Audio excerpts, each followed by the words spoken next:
el reconocimiento de las comunidades en el país es bastante viejo. Normalmente nos olvidamos que el libertador Bolívar dio en el año 24 y luego en el año 25 dos decretos referidos a las comunidades donde reconoció el derecho de los llamados pueblos de indios a las tierras que poseían. Lo dejo ahí, la norma es sumamente interesante, vale la pena revisarse. Luego, ya en el siglo pasado, las constituciones del 20, de 1933, 79 y la vigente, reconocieron a las comunidades campesinas y más tarde, desde la constitución del 79, a las comunidades campesinas y nativas en el Perú. Y quiero citar aquí la norma del artículo 89 de la Constitución vigente, en la parte que señala que las comunidades campesinas y las nativas tienen existencia legal y son personas jurídicas. La única persona jurídica a la que la Constitución otorga este reconocimiento. Como digo, esto viene desde 1920.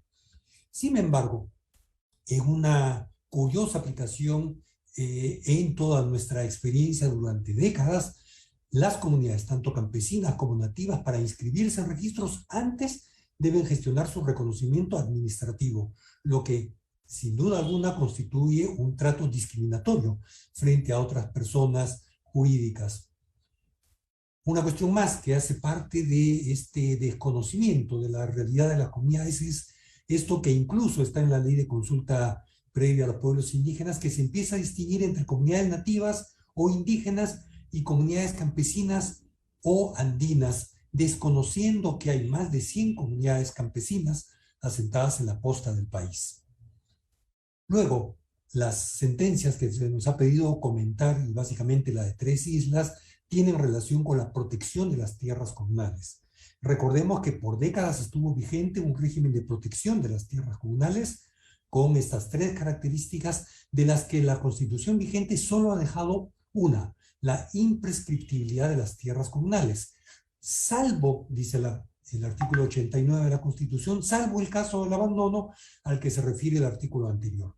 Y aquí, en la línea de lo que la presidenta del Tribunal Constitucional nos reclamaba, de mirar los imperativos que no están concretizados en nuestra legislación y en nuestra práctica administrativa, tenemos que recordar que desde el año 87 hay una ley vigente, la ley 26.845, eufemísticamente llamada Ley de Titulación de las Comunidades Campesinas de la Costa, que hace una confusión, en mi opinión totalmente intencional, entre la figura del abandono y la prescripción adquisitiva o prescripción extintiva de dominio, con lo cual se está violando claramente este artículo 89 de la Constitución, que dice que las tierras comunales son imprescriptibles, y se llama entonces abandono a lo que es prescripción adquisitiva.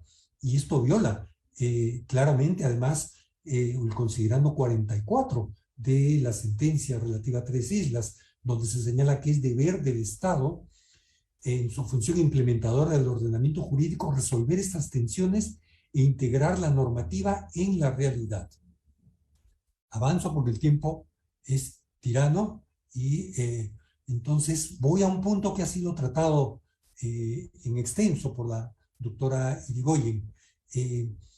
¿Estamos hablando de tierras o de territorios? La diferencia no es menor y la misma sentencia o sentencias del Tribunal Constitucional lo señala. Pero miren ustedes lo que tenemos en nuestra legislación. La Ley de Comunidades Nativas y Desarrollo Agrario de la Selva habla de territorios de las comunidades nativas. La Ley General de Comunidades Campesinas y la Ley de Deslinde y Titulación del Territorio de las Comunidades Campesinas hablan, en cambio, indistintamente de tierra y territorio. Hasta podríamos decir lo mismo del convenio 169, que en ese apartado habla de tierras, pero precisa luego que, tratándose de pueblos indígenas, hay que hablar de la noción de territorio. Y esto está recogido en múltiples sentencias de la Corte Interamericana de Derechos Humanos. Pero en el país, ¿qué estamos haciendo en estas décadas? ¿Estamos titulando tierras o estamos titulando territorios? Ya Raquel lo dijo con claridad. El Ministerio de Agricultura, las direcciones regionales, el PET en su momento, el PTRT 3, ahora otorgan títulos sobre predios, es decir, sobre tierras y no sobre territorios.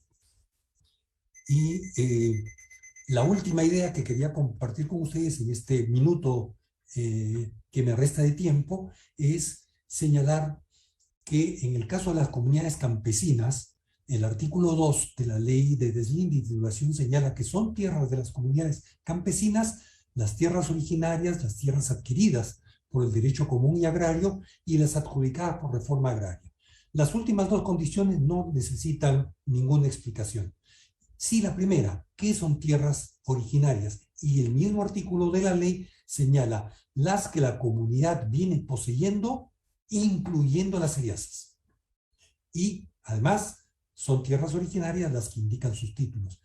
¿Qué práctica tenemos en las últimas décadas? Que a las comunidades campesinas, a pesar de nuestra larga tradición legislativa, desde inicios del siglo XX, se les está condicionando el reconocimiento de la propiedad sobre tierras seriazas a que tengan título de propiedad inscrito en registros públicos.